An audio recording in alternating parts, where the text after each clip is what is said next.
Today's presentation is about teaching social studies to English language learners.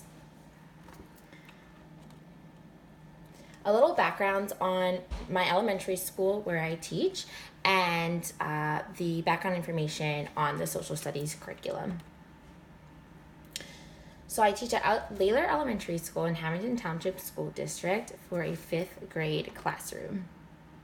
My 5th grade classroom comprises of 5th grade students ranging from ages 10 to 11 years old, including 22 students that are 6 identified Caucasian and white, 4 are Black, and 12 culturally and linguistically Hispanic students. 70% of the 5th grade class receives free or reduced lunch.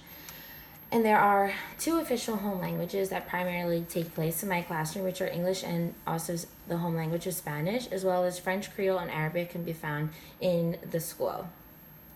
5 of my students have individual evaluation plans or IEPs, and they receive special education pull-out resource for language arts, in-class resource for math, as well as 2 have 504 plans, which accommodate for a classroom paraprofessional in our classroom daily. Layler Elementary School is an urban public school that serves 60% Hispanic English language learners, and 70% of the student population comes from low-income families. The classroom proficiency levels are based on the 5th grade New Jersey Student Learning Assessment Scores, NJSLA. In language arts, we scored for 5th grade 42% compared to the state average of 59%. In mathematics, we scored lower in the 18th percentile compared to the state average of 46%. Based on these scores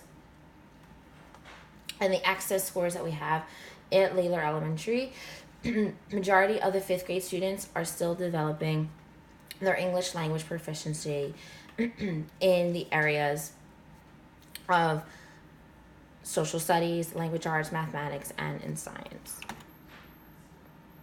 In terms of the content area curriculum, Shama O'Malley, 1994, demonstrates how scope and sequence of social studies instruction is based on the modern model set by most curriculum guides and most state frameworks, including the California State Reflections textbook for 5th grade, where topics and themes follow a chronological pattern at different grade levels. In fact, Shama O'Malley explains how the 5th grade curriculum focuses on early inhabitants and settlers in North America and the development of a new nation, with a preview of later events in U.S. history. By the end of reading Chapter 1, The Early People, Lesson 2 on Ancient Indians, students will be able to 1. Identify major explanations of how people came to live in the Americas, 2. Explain how early people in the Americas lived, hunted, and farmed, and 3. Understand how changes in the environment affected early people's lives as the major content objectives. This particular text relates to the New Jersey core curriculum content standards. The strand, Geography, People, and Environment, 6.1.8.B.1.A, describes migration and settlement patterns in Native American groups and explains how patterns affected interaction in different regions of the Western Hemisphere, as well as strand, History, Culture, and Perspectives, 6.8.D.1.A, explains compare and contrast gender roles, religion, values, culture, practices, and political systems of Native American groups. As well as this particular text relates to WIDA, English Language Development Standards, the ELD standards for social and instructional language, as well as the Standard 5, the language of social studies.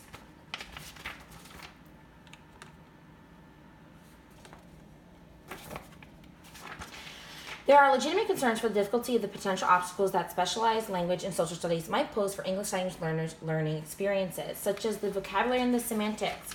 There a specialized vocabulary exists in the social studies, so students learn how to discuss and report the ideas presented, by Shama O'Malley, 1994. To illustrate, students need to understand the content obligatory vocabulary. In the Ancient Indians chapter, migration, theory, legend, nomad culture, to understand the process of how the environment and climate influence a people's culture and demand to move from place to place, as well as the vocabulary words such as ancestors, artifacts, generation, as well as spears, clubs, axes, Clovis point, bow and arrow, valley, villages, tribe, to understand how early Americans hunted, farmed, and lived. An idiomatic expression that stood out in the chapter was the phrase point of view, when English language learners are challenged to work with a partner on an argumentative writing report to analyze different points of view of a scientist, Native American studies professor, and a Sioux tribe chief in relation to the theories and language legends of how the first inhabitants arrived in the early Americas. Echevarria, 2017, states that oftentimes there's an issue with detextualized language in social studies textbooks without adapted grade-level text of primary source, or embedded definitions of difficult words, or audio-supported text with translation. Found on page 47 to 54. In the textbook chapter, there is an effective tool of support built into the text, such as highlighted words, illustrations with captions, and numbered labels. Maps of the land routes of early people crossing the Bering Strait from Asia to North America throughout South America, with a key and a legend deleting the land, glacier, sea ice, and land routes, along with an embedded definition for a glacier as huge, slow-moving sheets of ice. Most language functions in social studies are difficult to conceptualize, where most common language functions notably include the act of informing, describing, and explaining, in addition to higher-order thinking functions of analyzing, comparing, contrasting, and making judgments. Notable structures include 1. Cause and effect, 2. Passive voice with several sentences, starting with the word because. For example, on page 25 in chapter 1 of Reflections, it states that because of Earth's waters trapped in glaciers, the Earth had more dry land, including the land bridge between Asia and North America, than it does now. Also, complex past tense forms are very common in social studies textbooks, simple past, subjunctive, and past perfect, as well as use of pronouns as it or they when it can be difficult for English language learners to identify without reference to the previous sentence or even the previous paragraph. When discussing, according to the 4 language skills, there are several classroom and home-based activities to study about the early inhabitants of North America, as recommended by Shama O'Malley. Reading maps of land routes can include marking your city and town of origin with a pushpin and using a match of yarn to trace trip to your current home. Interviewing family members for details of their journey to the United States, grouping students to work on comparing and contrasting geographical information about their country, such as their climate, cities, landforms, products, and ways of life, asking questions about reading checks for understanding after every section, and interacting with students in partner writing reports and debates, such as summarizing different points of view on early inhabitants and rivals in the Americas.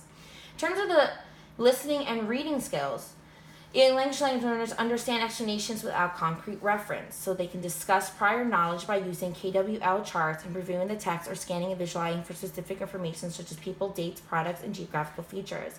And for speaking and writing, Shama and O'Malley, 1994, suggests for oral presentations, students can compare notes and prepare good summaries with each other. Additionally, for written reports, students should self-evaluate drafts for content first and then organization, before teacher conferencing and peer reviewing upon submission of final draft.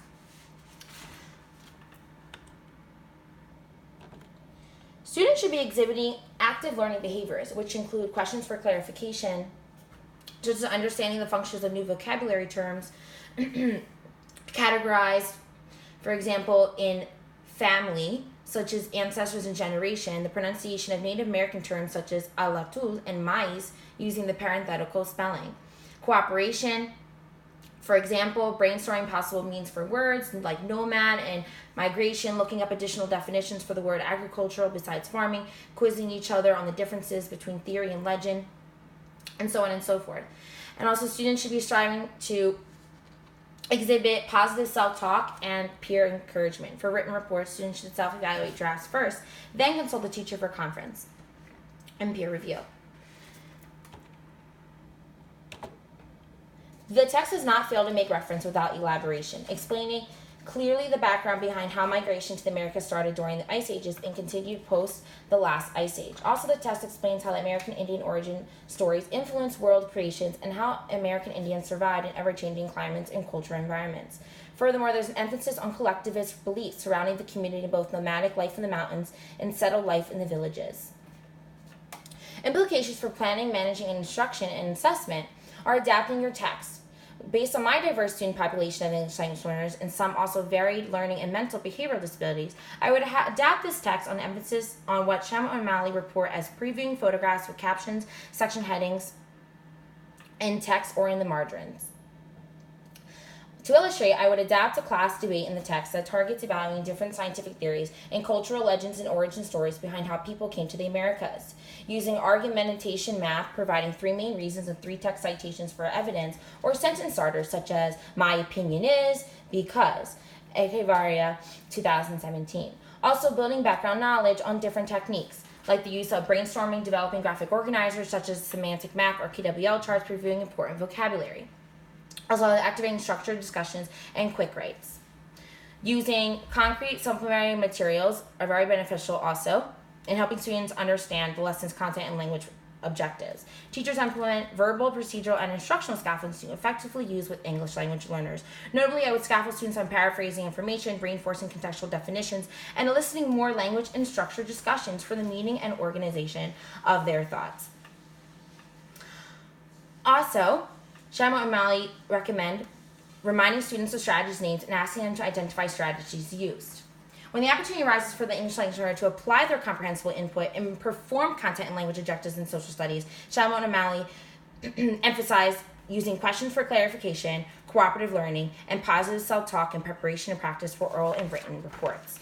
Nonetheless, social studies, although treated secondary to language arts and mathematics across national school systems, is an essential subject area. As Shamo and O'Malley in 1994 called attention to, social studies develops not only a knowledge of historical, geographical, and cultural democratic concepts, but also focuses on study skills such as information locating and report writing skills, social participation, for example, in elections and debates, and critical thinking skills in identifying biases and propaganda, and justifying the value of information and problem solving. Thus, social studies remains imperative to a student's education and their journey to becoming lifelong learners.